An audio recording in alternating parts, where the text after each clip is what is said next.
Awesome. All right. Hi, guys. Welcome. I'm going to start by introducing you all. Thank you guys for being here. So first we have Elizabeth Boggs. She grew up involved in theater, dance, and choir, and went to school for acting at the New York Academy. In her free time, she loves painting, listening to music, and hanging out with her friends and grandma. She was diagnosed with medullary cystic kidney disease in 2003 and was first on hemodialysis and then peritoneal dialysis. 6 months later, she got the call that there was a deceased kidney that was a 5 out of 6 match. And this November 17th, she will have had this transplant for 17 years going strong. Congratulations, Elizabeth, and thank you for being here. Thank you. Next, we have Sarissa. Sarissa is a 26-year-old university student with end-stage renal disease. She undergoes hemodialysis treatment 3 times per week while attending school online. She was diagnosed with kidney disease stage 2 at age 11. Then at age 21, she was officially diagnosed with end-stage renal disease and began the process of starting dialysis treatments. She's been doing dialysis since 2019.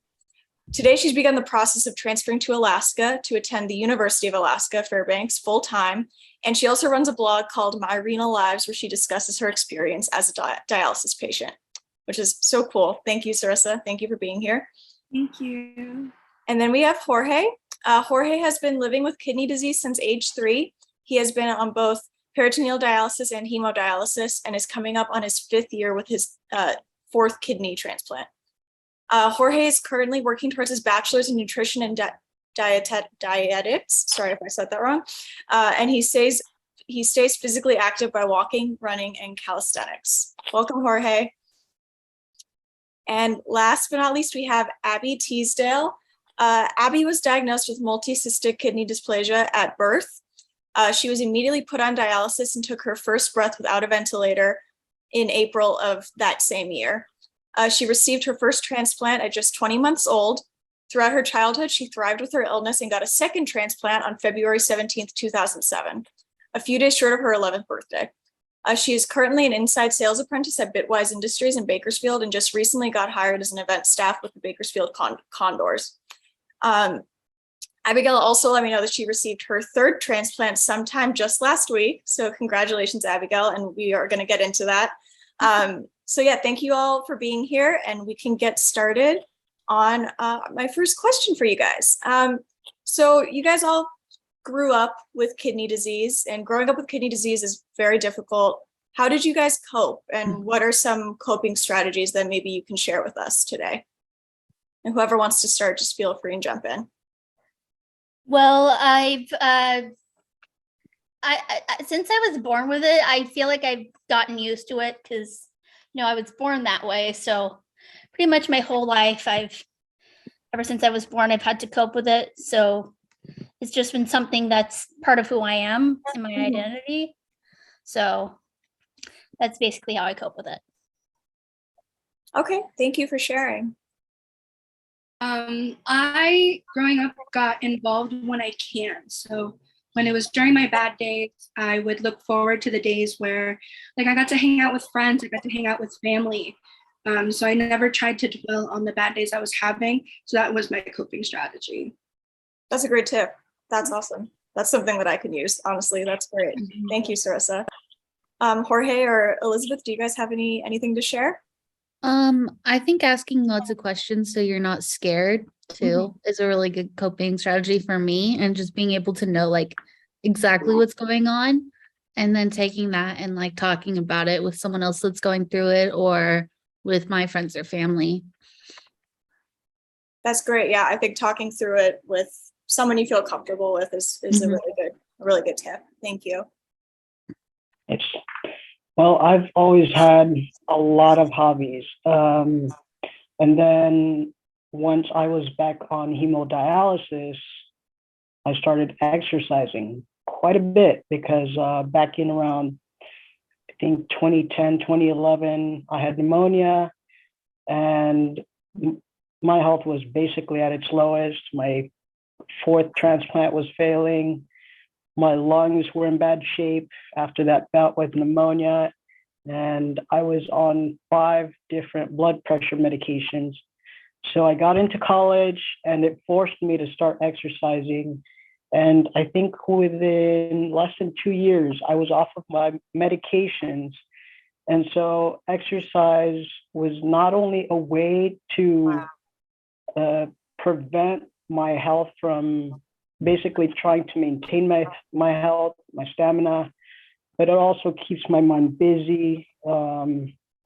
And I just really enjoy it, pushing myself physically. In fact, before the break, I was actually just pacing around my room with these attached to my wrist. These Oh, are are 10 those pound weighted? weights. Oh, they're weights. Yeah. Yeah, 10 pounds each. Oh my gosh. Yeah.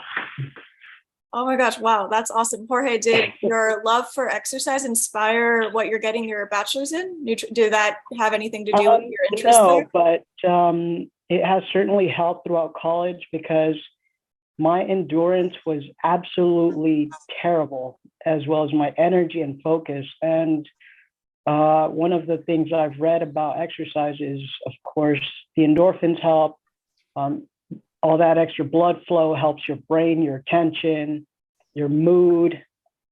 And then, of course, diet is a big part of it as well. Mm-hmm. And it's easier said than done on hemodialysis because of anemia, as well as all of the dietary restrictions. Yeah. About a month after, I want to say about a month after transplant, I was able to finally leave my apartment, and I wasn't in terrible shape, but the first time I was able to properly run, it was quite a rush. Wow. Yeah, Yeah. no, that's amazing. I'm glad you've found that as a really helpful outlet. That's great. Yeah.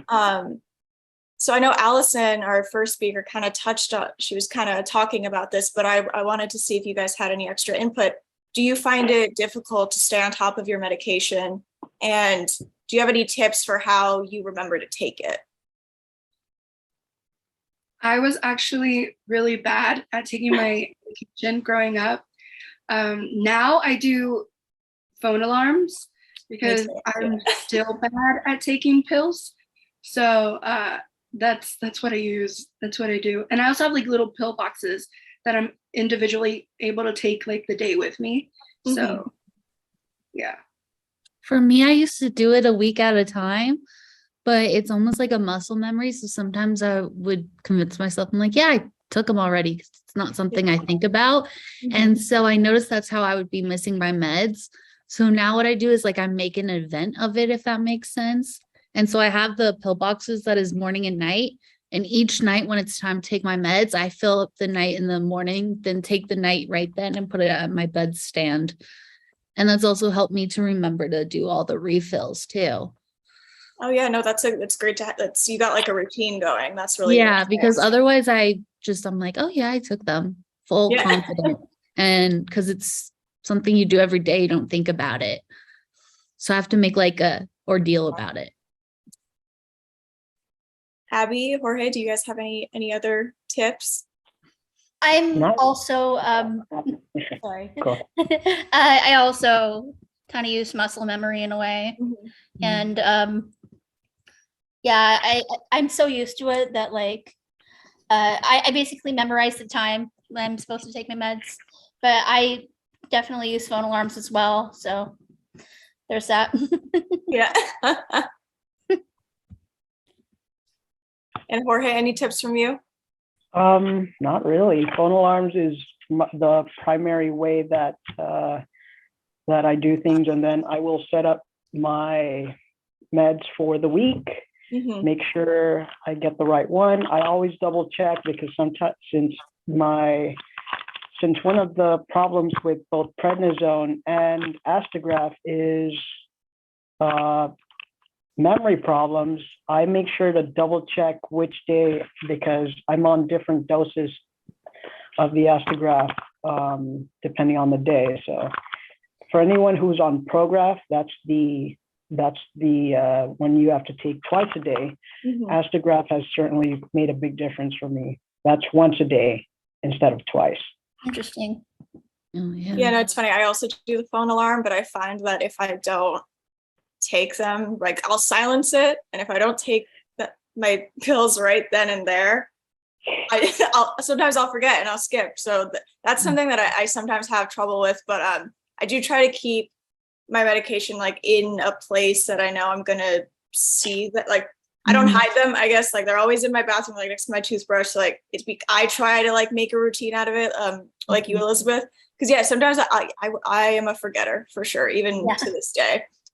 Yeah, like sometimes for me, I would like get in the it sucks because like I'll be getting in the car to go somewhere and then I'll be like, I have to go inside to check if I took my meds. So yeah.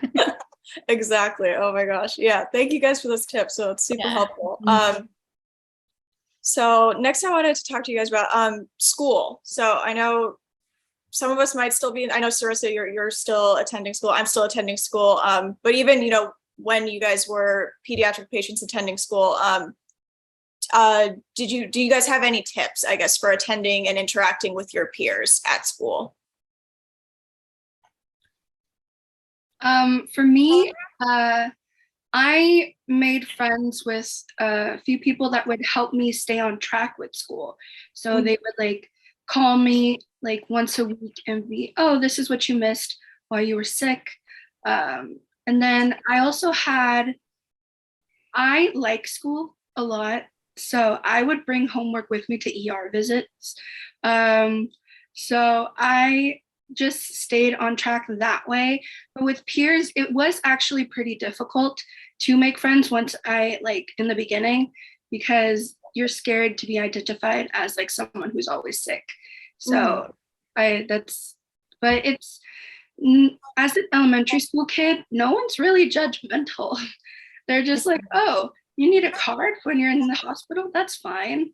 So. Yeah, that's great. Thank you. Yeah, I also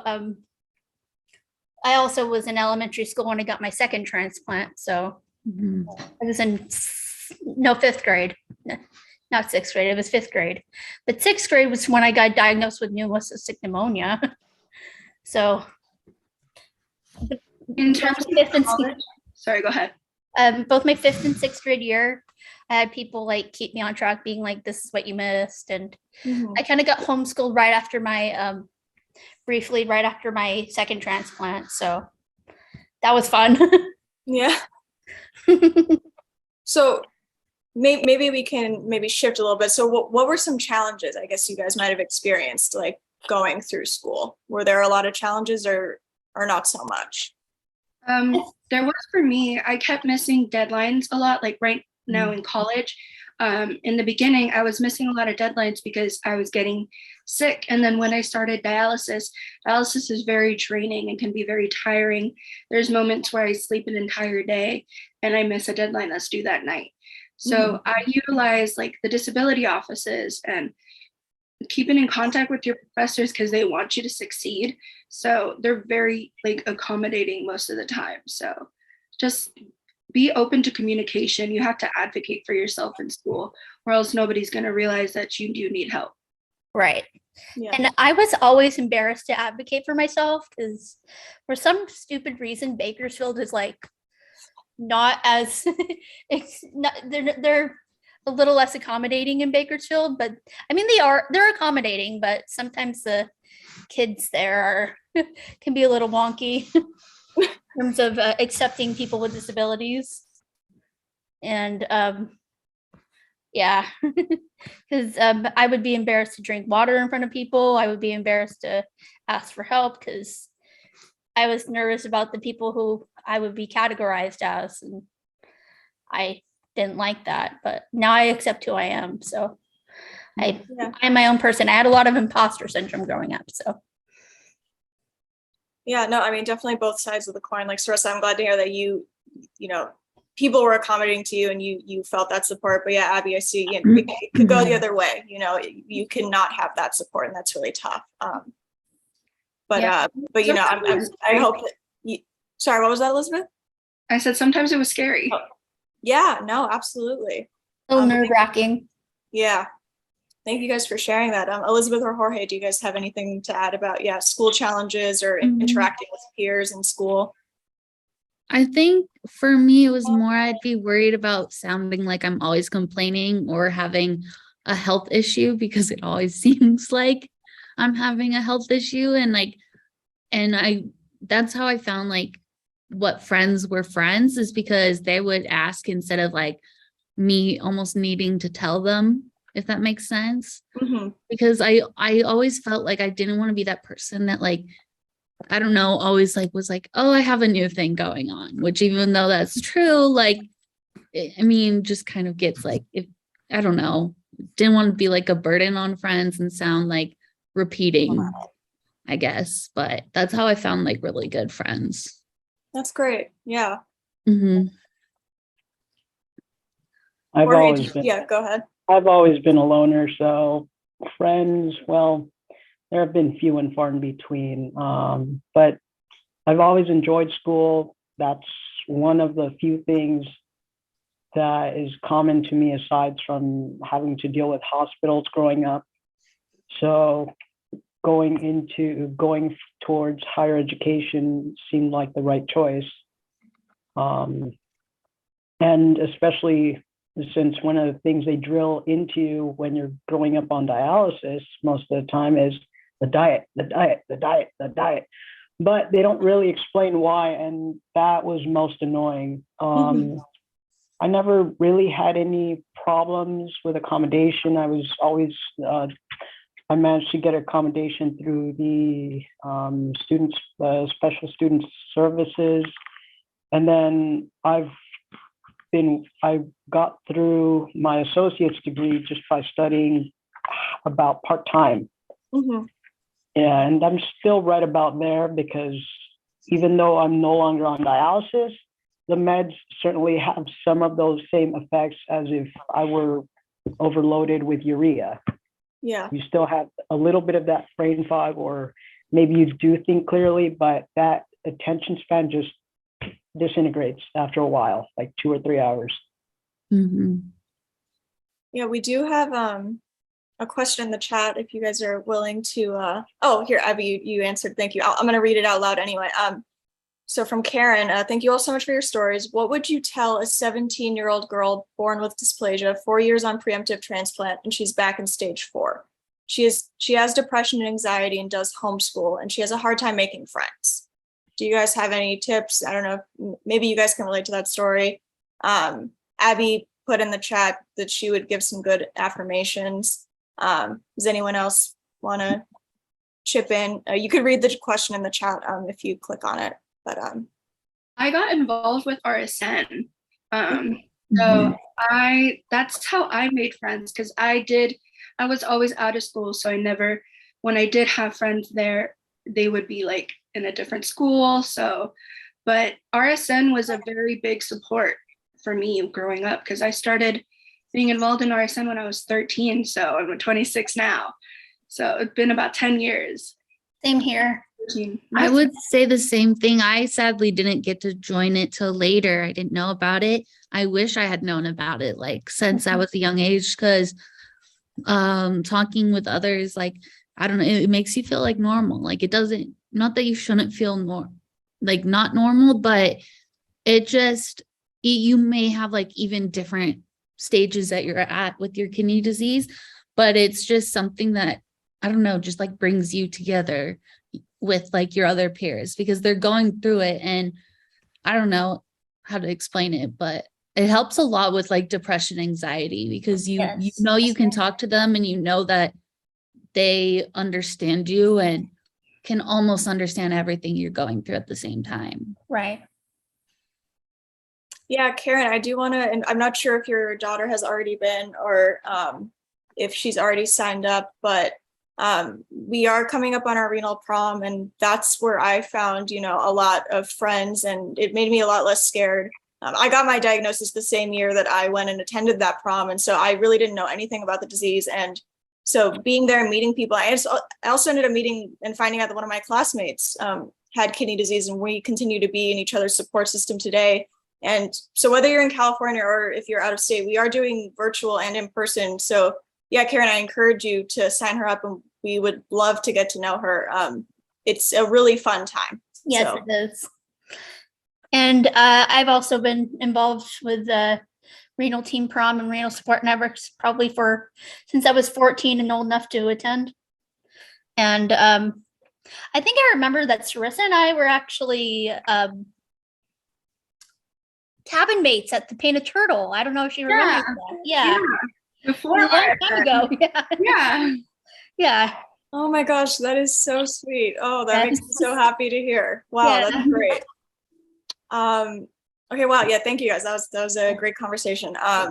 Abby, I do want to give you some time to talk about your transplant. You just received your third kidney transplant the other day. I sure did. Do you want to share? Yeah, do you want to share a little bit about your experience? Well, I was preemptive. So I wasn't even on dialysis. I just randomly got the call one night when my family and I were watching Cobra Kai. And so now I got to say, Cobra Kai is a lucky show for us. Oh, Yeah, it's cute. Now we have to invite Ralph Macchio to the prom. oh my gosh, that would be amazing. Yeah. That would be amazing.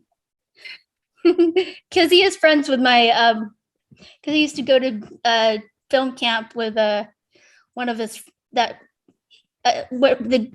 film camp. I used to go to a film school where the head honcho is actually friends with Ralph Macchio. So I told that head honcho that I was watching Cobra Kai when I got the call for my new transplant. Oh my gosh, that's Yeah. amazing. So how are you doing? I'm how was doing pretty everything? good. I get a little winded sometimes when I walk because Mhm. changes in medications, it's kind of messing with my body a little bit, but otherwise I'm doing good. I still have my drain-in, but Okay, yeah, no, otherwise I'm great. good to hear. I just want to open up to the rest of you. I know a few of you have had transplants. Did you guys experience side effects from your transplant medication, and how did you deal with them? Mhm. I've had a lot of side effects, like some really severe ones, some not so severe. Mhm. Especially in the last year and a half. I was dealing with like a lot of blood pressure issues that affected my heart and was hospitalized for it just like for a while. And they put me on like lots of magnesium. And sadly, the magnesium combined with another pill, which is the mycophenolate, Oh yeah. like really made me have some bathroom problems that basically controlled my life for a year and a half. Like no one could figure it out. And it was, when I say controlling my life, I couldn't like make it from point A to point B. And it was so painful. And luckily, finally, with like working with a lot of specialists, we were able to figure it out and switch my mycophenolate and realize like that was the problem. But I think the hardest med is definitely like prednisone, Yes, because of the moon phase, and like yes. infections, and like I don't know if anyone else is having the problem with like cavities, but I I think it's didn't realize really that part. important to just keep up with your doctors and like do all the cancer checks and everything, Mhm. because these meds are, they're miracle meds, but they're not meant for you to be on for X amount of years. Yeah. Even though they do, I mean, I'd rather be on them than dialysis. Yeah. So, but I mean, I think it's worth it. It's just as long as you keep in touch with your doctor and, do the research and not be afraid to try other meds, which, you take meds to calm the side effects that give you more side effects, and then you take more meds, and, it's just a revolving door. Yeah. Does anyone else have high cholesterol as a result of their medications? I think 'Cause I apparently do that's- because I still have to take okay. Lipitor right now. So Yeah, I think I'm on that as well, or Crestor. I just started a few months ago, despite the fact that my cholesterol has been on the border since transplant. And I told my brother about this, that I'm on the same cholesterol lowering medication as my 74-year-old father. And he said, "You're twins." And I said, "Great," as if I don't get that enough for my looks already. Oh my gosh. Yeah, That's- so I took a screenshot or a tiny screen capture of that conversation, put music over it, and then posted it on TikTok, and it got like 400 views. Oh, Oh wow. my gosh. Yeah. You know what? That's a good segue. I didn't really have a question like this prepared, but social media. Yeah. Yes. Do you guys use it? And Oh, yeah. yeah, and I Mhm. guess, do you use it as like like, do you how much do you kind of talk about your experiences on there? How do you use it, I guess? I think I'm it pretty open. depends on the media. Like I use a lot of TikTok and Instagram. I don't really use any other social media, Mhm. but I've found a lot of like other people that That's I've great. been able to connect with on there, which also really helps. I don't particularly enjoy filming myself.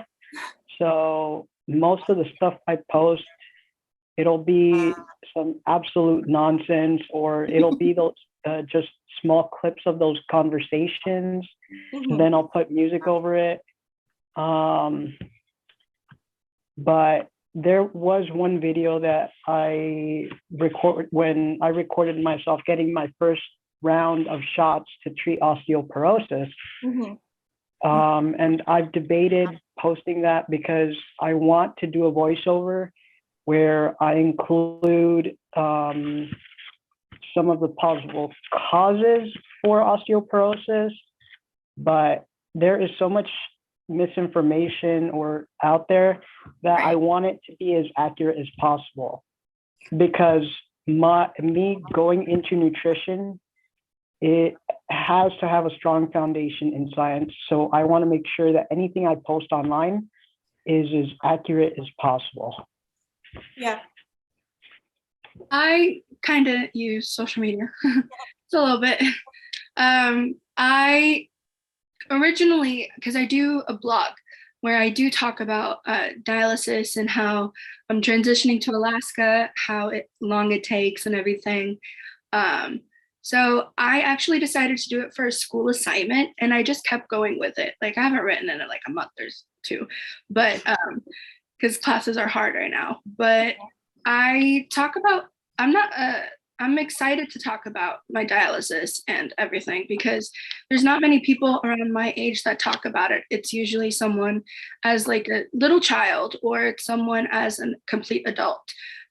So there's like a little age gap that I feel that is there. So that's why I use social media. Mhm.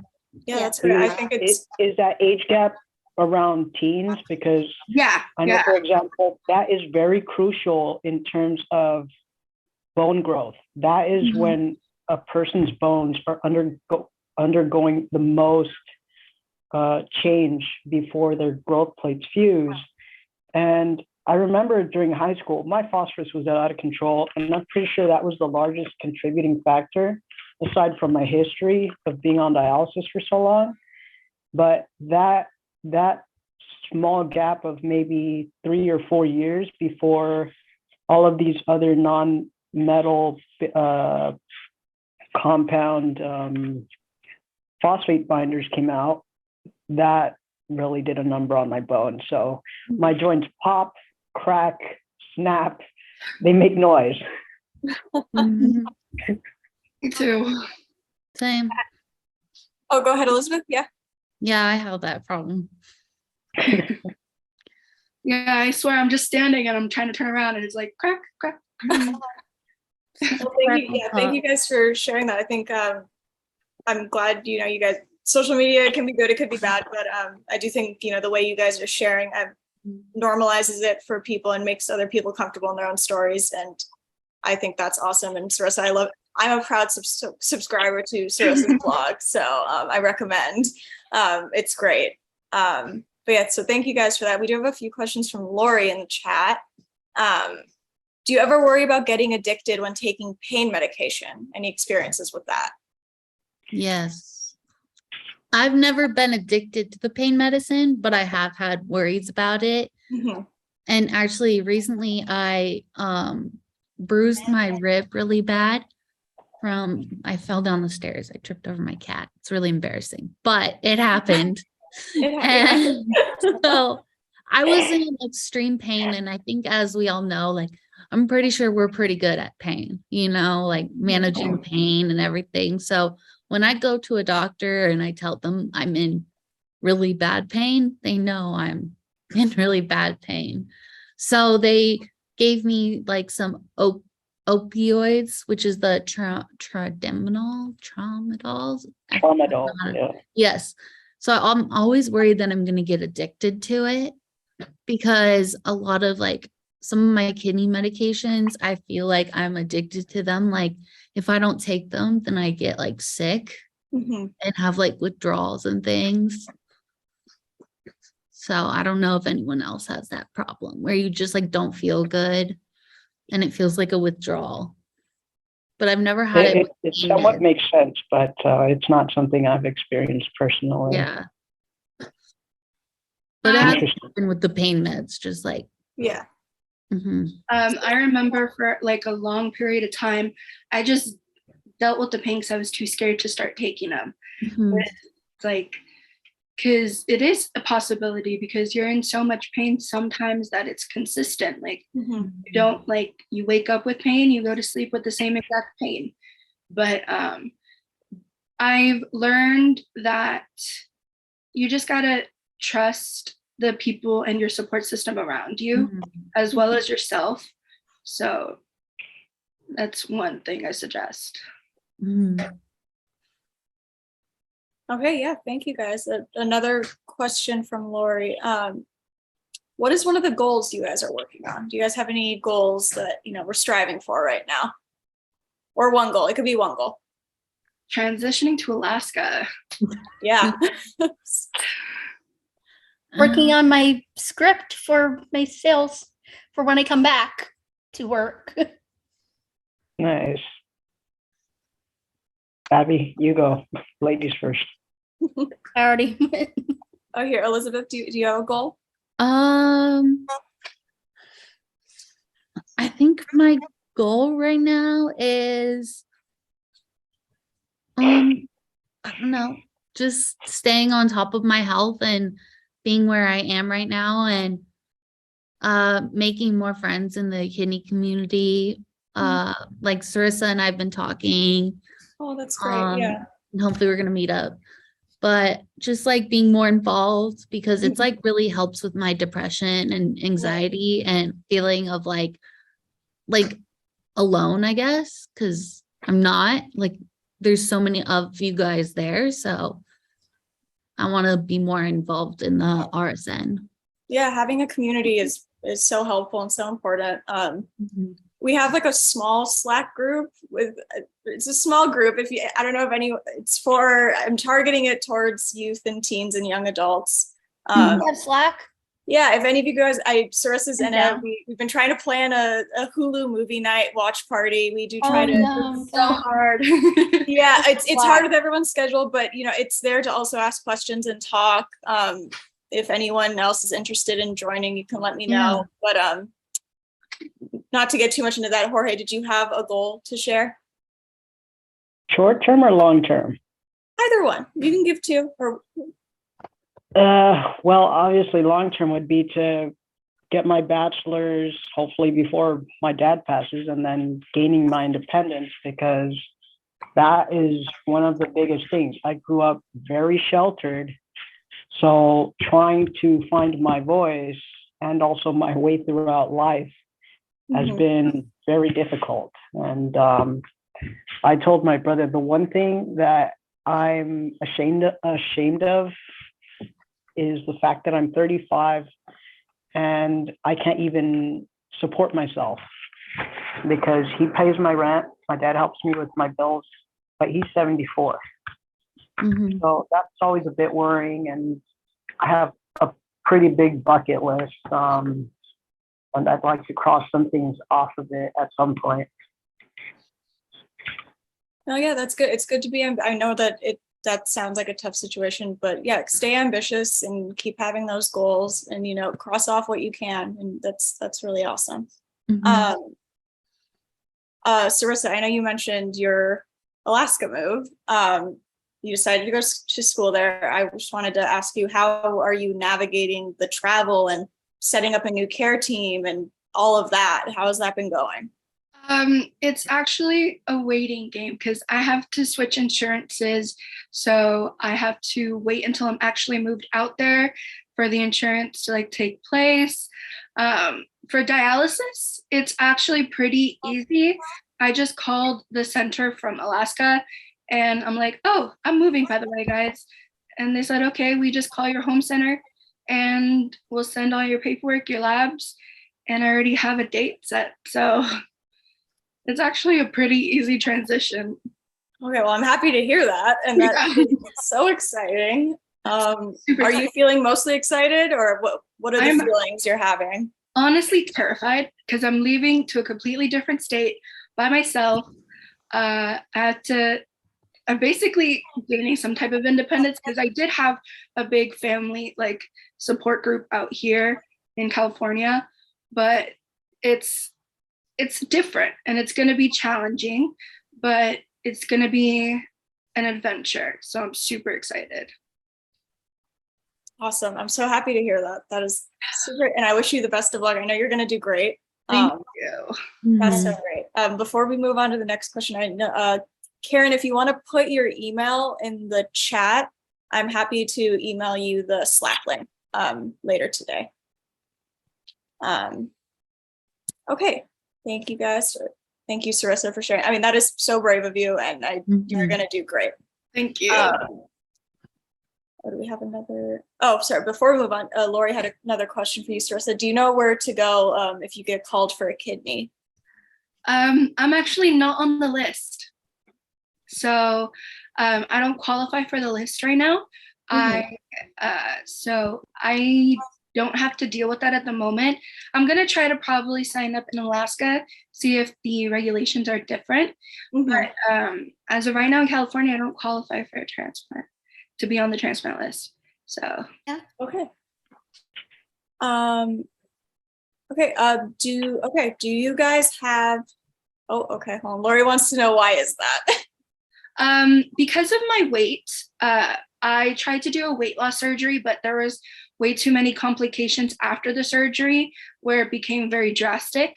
And because of that, it became a lot difficult to lose weight in the normal way by like exercise, eating right. I've been doing that, but it just caused a lot of problems after the weight loss surgery. So that's why I don't qualify right now. I see. Okay. Thank you for sharing, Sarissa. No problem. Okay. What has helped you guys feel supported through your kidney journey? Having a support group. In the beginning, I had a really good social worker. I had very good nurses, and I didn't start dialysis until when I was transitioning out of pediatrics. So it was a very big change. But having my family there, being able to take me at 4 a.m. to dialysis, having my sister there to help me with my pills sometimes when I'm unable to because of like depression or something, having like a caregiver, having friends and family who are so supportive and so like there to watch me succeed. It's a very good thing. Thank you. Abby, I know you had something to say. Did you want to share? For what my support network? Where do you find support, or where have you found support through your kidney journey? My family and my medical team mainly, because I've dealt with this disease my whole life since I was born. So that's fun. For me, it's my mom. She goes to every appointment with me and takes like notes because, as many of you know, sometimes it's almost overbearing and it's hard to focus when they're saying like sometimes not the best news or whatever. So then I kind of get dissociated. So it's nice to have an extra person there that can focus and take notes, and it's double the questions, and it really helps a lot. Yeah, that's a great point. It could get very overwhelming. So I do agree. It is always good to have a second set of ears to be listening Yeah. to. That's awesome. Jorge, did you have anything to say? Yeah, just where you've found support in the past or now? It used to be with friends, but a few of my friends with kidney disease that I've known for about a few decades. One of them passed a couple years ago, and another just passed about 2 weeks ago. Oh, So over this past month, I actually went to a memorial service last weekend for the friend that passed 2 weeks ago. And I'll be heading out of town for another memorial service this weekend for that friend that just passed. I'm sorry to hear that. Yeah, but my brother has always been there. I trust him with my life, but when it comes to my health, I'm very hands-on because that's, as I've mentioned before, finding my voice has been one of the things I've learned throughout my college career. And that foundation in science has helped me communicate with my doctors. So there was a point when I was on dialysis where my anemia was poorly managed and I wanted to exercise, but it got to one point where it was so bad at one point that I was walking from the scale to my chair and I nearly passed out. So I called my primary physician and I told him, you know what? My anemia, the anemia management team or person or whoever it is, they're useless. Let's co-manage this together. So we did exactly that. And we looked at where my hemoglobin was, what my epigen doses were, and we started basically just narrowing down a range until I got to a very narrow range where I could actually maintain my hemoglobin at 11, which is higher than any dialysis patient should run, apparently. And I was able to exercise and not have these absurd yo-yo effects on my hemoglobin. And I kind of lost track of that once I got the transplant, but we've been doing the same with my Astigraph. And I've been on the same dose for at least a year. Wow, yeah. I mean, Lori posed a question, just kind of going off what you shared, Jorge. I am sorry to hear about the loss of your friends. This is for everyone. I'm not sure if you guys have experienced the same, but how do you deal with that? And are there any tips with talking to your healthcare professionals? I struggled in the beginning of talking with healthcare professionals. It's just a lot of practicing being an advocate for yourself. Asking questions is a big thing. If you don't know what something means, just be like, okay, so can you explain that in simpler terms? They're there for you.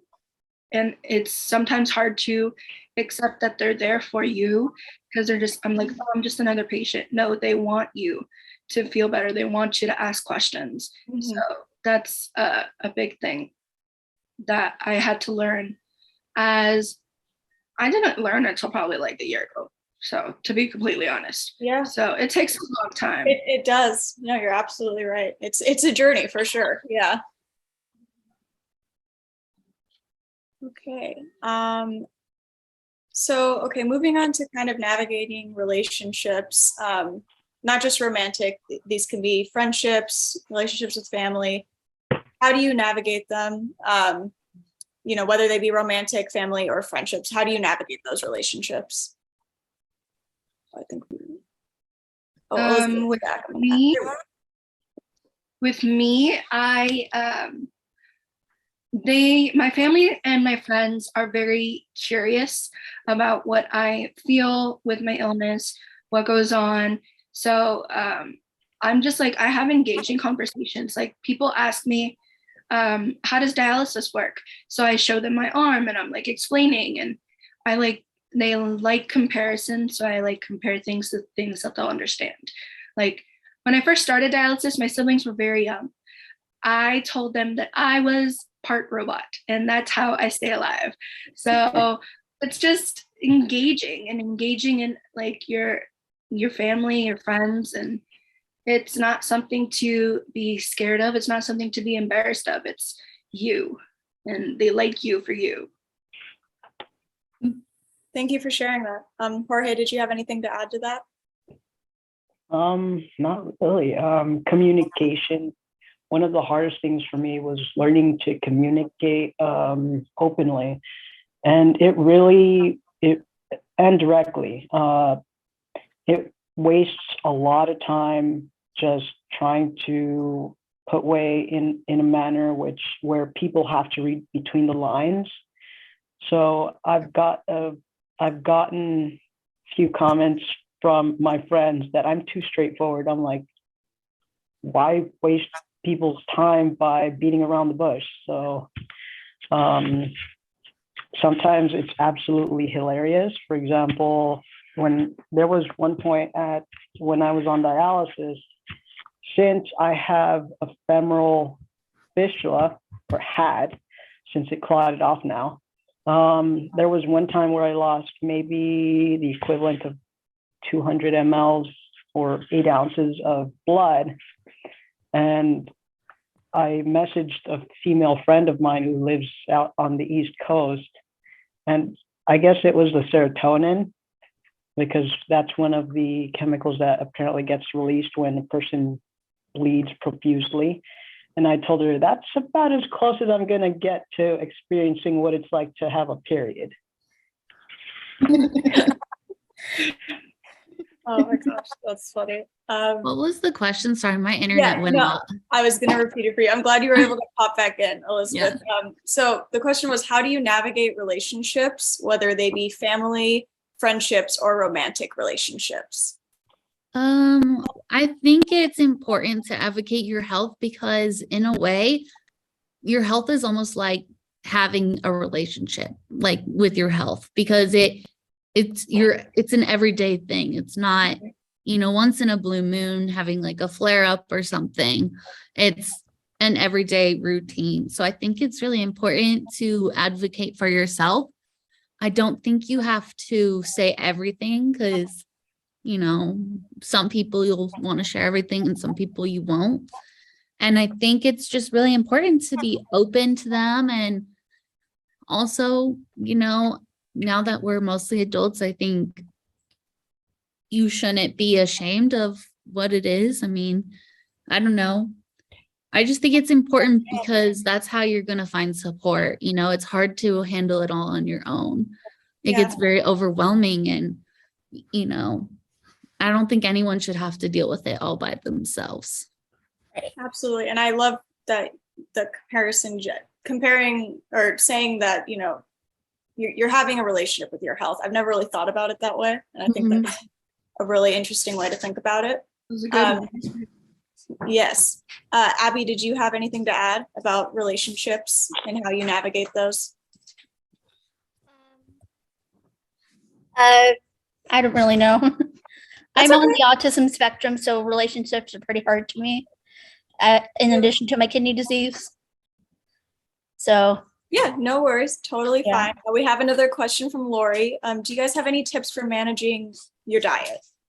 Jorge, I'm sure you have a lot to say about this if you want to start us off. No, I'll wait to hear what everyone has to say. Okay, sure. Does anyone yes, else? I have great relationships with my team, Rachel. So Oh yes, Rachel. I know she's been she's so happy for you. That's great. she must be so proud. Aw. Yeah, so any tips about diet from any of you guys? I haven't figured it out yet. Me neither. That's okay. Monk fruit for sugar substitute. Oh, okay. Mhm. That's what my one of my doctors told me, I think, to help control with the sugar. It's sweeter than sugar, but it is a good sugar substitute. That's great. Yeah, thank you for sharing Oh, that. And yeah. oh, go ahead, Elizabeth. Yeah. Lori said about salt, and I've had to manage salt with all the blood pressure I've been dealing with lately, which Mhm. is really good with the cranberry juice with some salt in it, even though it tastes Uh-huh. horrible. It really works because when you have low blood pressure, you get really dizzy Mhm. and it's not fun. Right. Yeah. And anything to stay out of having to go to the ER for an IV bag, Yeah. that will help a lot. I right after my weight loss surgery, when I had complications, I was on TPN. So I was getting my nutrition and everything from an IV bag twice a day. So I am still managing food right now because sometimes I barely eat, and sometimes I will just eat enough where my stomach hurts.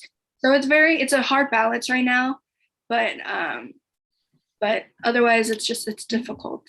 But Yeah. managing salts, taking your binders when you do eat, just watch your fluid intake, just things like that.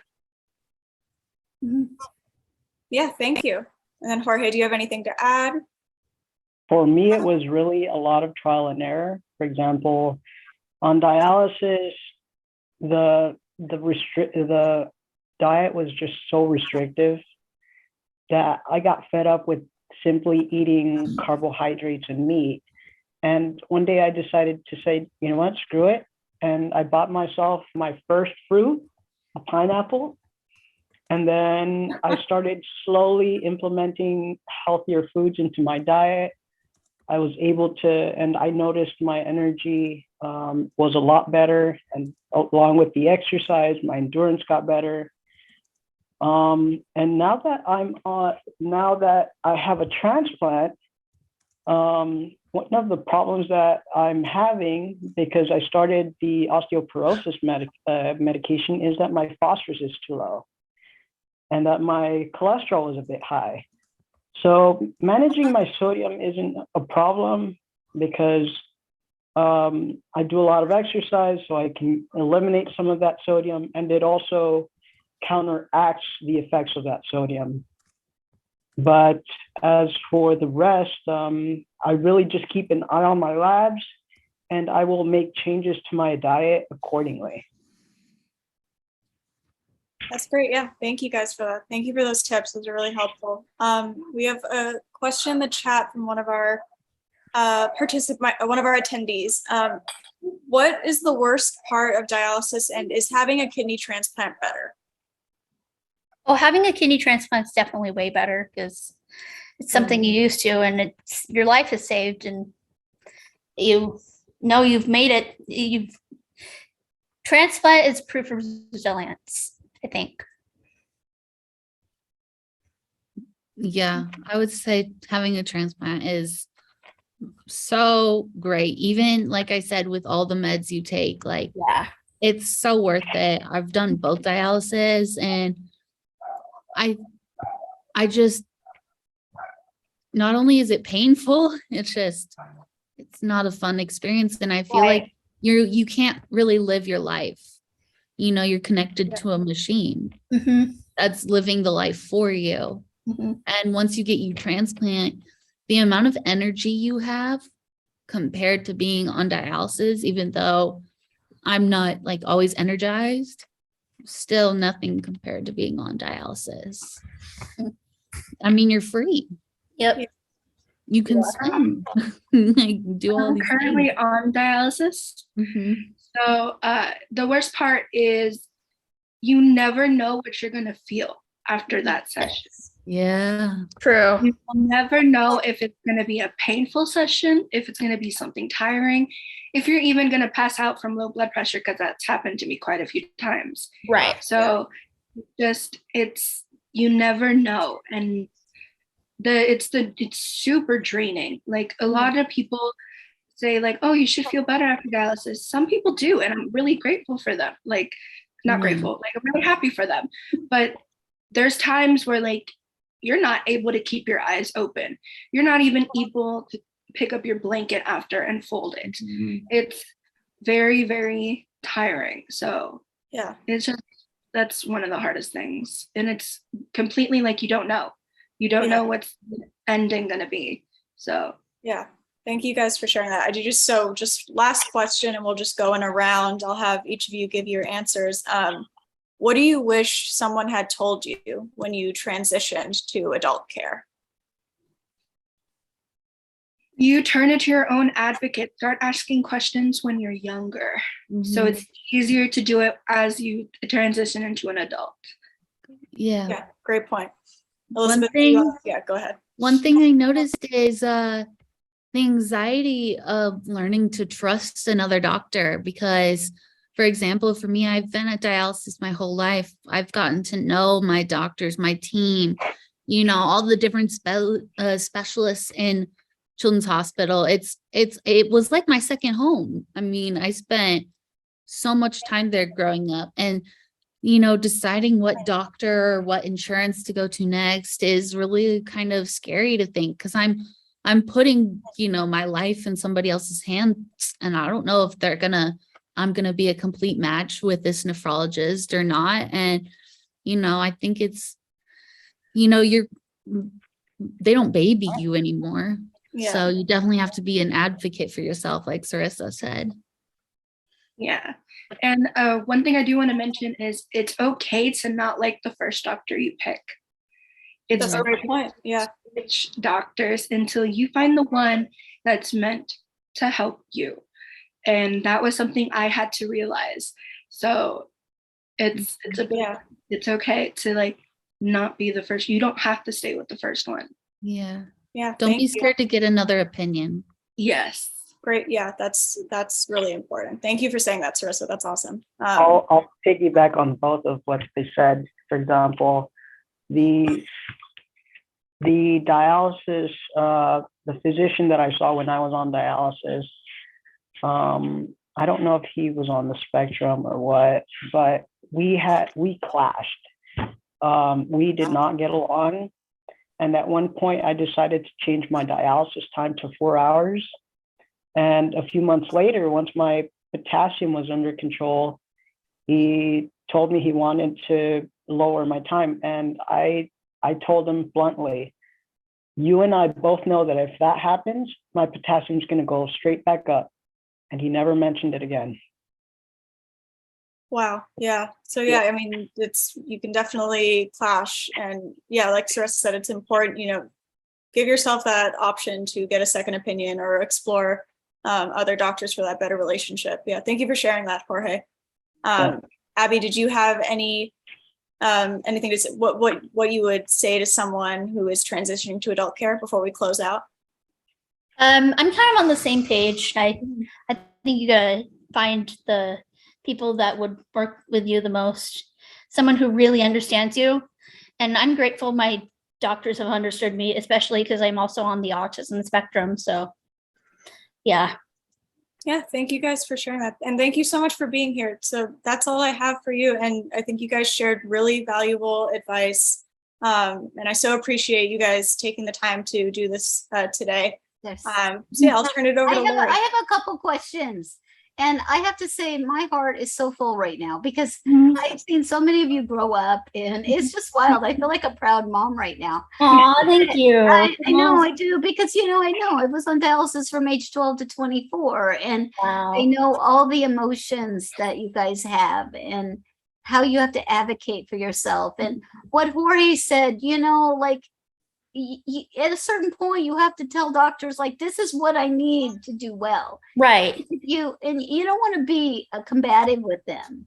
Right. But sometimes people think we don't know our bodies, and you have to build that trust and communication with them so that they listen to you. Or I find, we've all had those doctors that don't listen to us, and it just causes more anxiety and often a lot of stress.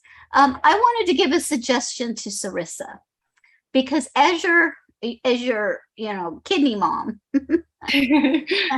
I think you should go to Alaska and just take a 2-week vacation and not make a serious move yet. And the reason being is they do not have the healthcare system we have. They don't have the specialists. People have to fly to Washington to get surgeries. And with you not having a support system up there, you need to really hook into one, because, you know, like you said, you're a little bit low blood pressure afterwards, after dialysis. You need that support system. Mhm. And I mean, you know, not that you can't make it up there, because I know you want to go to school up there. Yeah. I don't know what you have against the sunshine, because it's dark there half the time of year. I mean, and it's cold. So we take for granted when we're anemic. Mhm. You think you're cold now. When you go to other parts of the country, it can be colder.